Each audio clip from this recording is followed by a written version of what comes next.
মাত্রই দুইটা আইন এখানে পাশ করা হলো। আমরা জানি যে সরকার দল এখানে সংখ্যাগরিষ্ঠ, তারা যেভাবে চাইবেন সেভাবে আইন পাশ হবে, সেটাই এখানকার ফ্লোরে মানে এখানে হাউজের বাস্তবতা।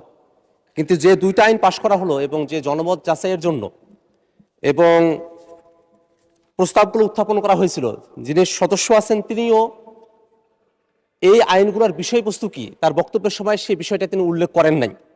বিষয়বস্তু হলো যে এই যে সিকিউরিটিজ অ্যান্ড এক্সচেঞ্জ কমিশনের যে আইনটি এবং এই যে বীমা কর্পোরেশনের যে আইন, দুইটা আইনের বয়সের যে বাধ্যবাধকতা ছিল সেই বাধ্যবাধকতাগুলোকে উঠিয়ে নেওয়া হয়েছে। বিলের দিকে তাকালে মনে হয় যে খুবই সংক্ষিপ্ত একটা কথা, যে কমা সেমিকোলন তার পরিবর্তে দাড়ি প্রতিস্থাপিত হবে, শর্তগুলো বাদ যাবে, দেখে মনে হয় যে যেন বা এখানে কোনো কিছুই হইতেছে না। কিন্তু বাস্তবতা হলো এই যে সিকিউরিটিজ অ্যান্ড এক্সচেঞ্জ কমিশন, সেখানে 65 বছরের একটা বাধ্যবাধকতা ছিল চেয়ারম্যান এবং সদস্যদের ক্ষেত্রে, এবং বীমা উন্নয়ন ও নিয়ন্ত্রণ কর্তৃপক্ষ সেখানে 67 বছরের একটা বাধ্যবাধকতা ছিল। বিষয়টি হলো মাননীয় অর্থমন্ত্রী তার বক্তব্যে বলেছেন যে যোগ্য লোক নিয়ে আসা দরকার, দক্ষ লোক নিয়ে আসা দরকার, এই কারণে বয়সের বাধ্যবাধকতা তারা উঠিয়ে দিচ্ছেন। প্রশ্নটা হলো যে এটা কি কোনো ব্যক্তিকে মাথায় রেখে এটা করা হচ্ছে নাকি একটা পলিসিকে মাথায় রেখে এটা করা হচ্ছে? আমাদের যেটা ধারণার বিষয়, যেভাবে বাংলাদেশ ব্যাংকে একটা নিয়োগ হয়েছে সেভাবে যদি কোনো বিশেষ ব্যক্তিদেরকে মাথায় রেখে এই আইনে বয়সের যে বাধ্যবাধকতা ছিল সেটাকে যদি উঠিয়ে দেওয়া হয়, তাহলে মাননীয় মন্ত্রী যেমন দক্ষ এবং যোগ্য লোকের কথা বলেছেন সেই জায়গাটাতে কিন্তু একটা কন্ট্রাডিকশন তৈরি করবে।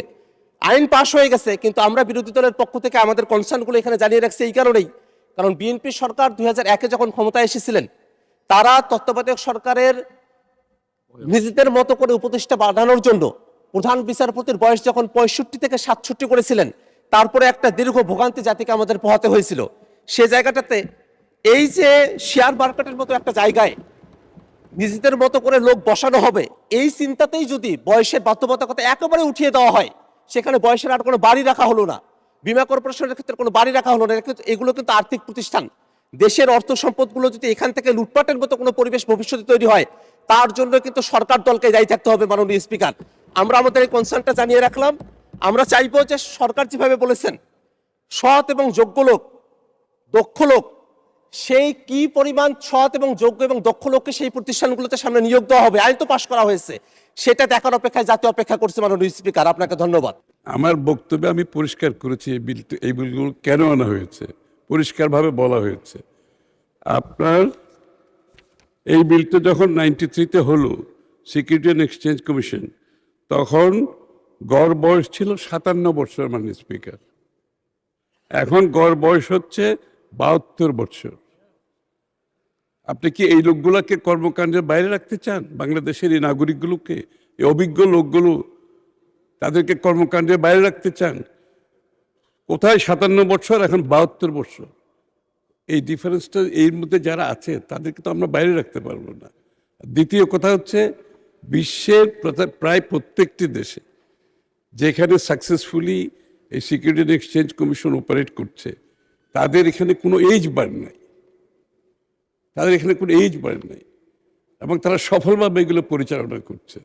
এবং এখানে যেখানে যোগ্যতা অভিজ্ঞতার প্রশ্ন থাকবে, এই সমস্ত প্রফেশনাল অর্গানাইজেশনে আপনি এজ বার দিলে আপনি একটা লিমিটেশন করে দিচ্ছেন যোগ্য ব্যক্তিদের কাজ করার ক্ষেত্রে।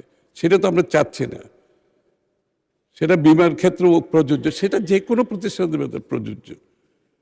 যেখানে গড় এজ পরিবর্তন হয়ে গেছে, সেটাকে আপনাকে সমন্বয় করতে হবে। বাংলাদেশের আগামীর অর্থনীতির যে নতুন প্রেক্ষাপট সৃষ্টি হচ্ছে, এখানে আপনার যোগ্য দক্ষ ব্যক্তিদের যদি আনতে চান, আপনাকে এগুলোকে মাথায় রাখতে হবে। এখানে ইমোশনের কোনো সুযোগ নেই। This is the professional job.